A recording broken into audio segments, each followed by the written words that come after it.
Hi, my name is Judi Vitale and I'm here with your monthly horoscope for November 2011 from readthestars.com. Well, it's November and that means that we're getting very close to the end of the year. I would encourage everybody to make the most out of the first part of November because this energy is extremely positive in most cases and we'll be able to capitalize on what we have planted so far. Things will get a lot more difficult toward the end of the month and into December. So let's work as hard as we can in November to secure the ground that we need in order to protect when things get a little bit more difficult.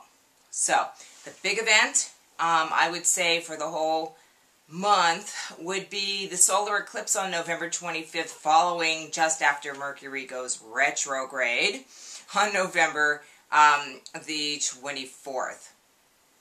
In general, the energy is going to be shifting from that of Scorpio to that of Sagittarius. Much happier, right?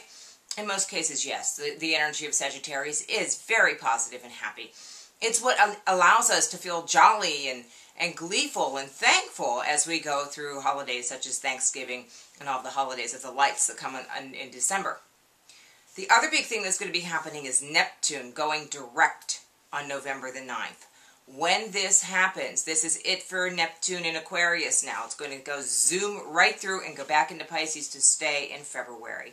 So clean up all of those issues that started with you with Neptune in Aquarius that go back to about 1999.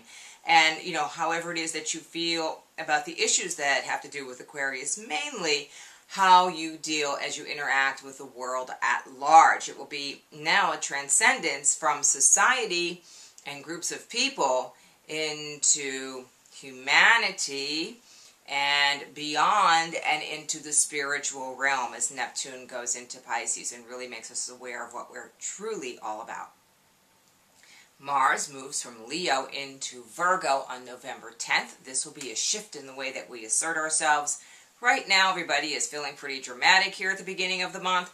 Once we get into Virgo, people will be shifting and being much more industrious, and this will support what I had said initially about us trying to work forward and securing some gains so that we will have them as times get a little bit more difficult.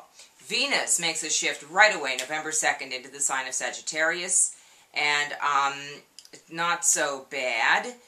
She will be, giving us a little bit more excitement around that sort of things. And I mentioned about Mercury going retrograde.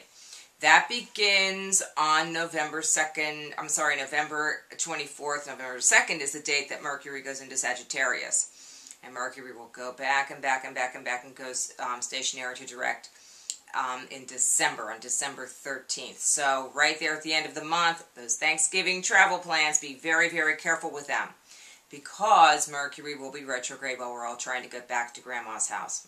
So I'm staying home. The other thing that I want you to pay attention to is Mars in opposition to Neptune around November 7th. People could be doing things that are deceptive.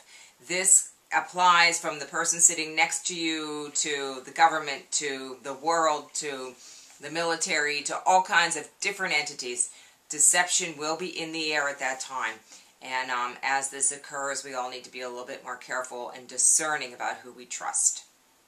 On November 23rd, right before the retrograde, we have Mars trine Pluto. That's your last little burst of energy. It's a very good burst of energy, by the way, with Mars having the industrious nature of Virgo behind it and making a trine and getting that nice, strong, powerful energy from Pluto.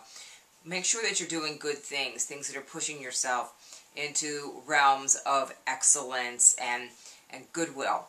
And then you'll be able to enter December with a good frame of mind. The eclipse that takes place on November 25th is going to be at the 2nd degree of Sagittarius. And this isn't probably going to be as impactful as the eclipse that takes place as the full moon, the lunar eclipse. Later on, there will be some more information about the new moon eclipse that takes place on the 25th, so keep watching Read the Stars for that. And if you have any other questions, comments, or anything you would like to tell me, just email me at Judi, Judi, at readthestars.com.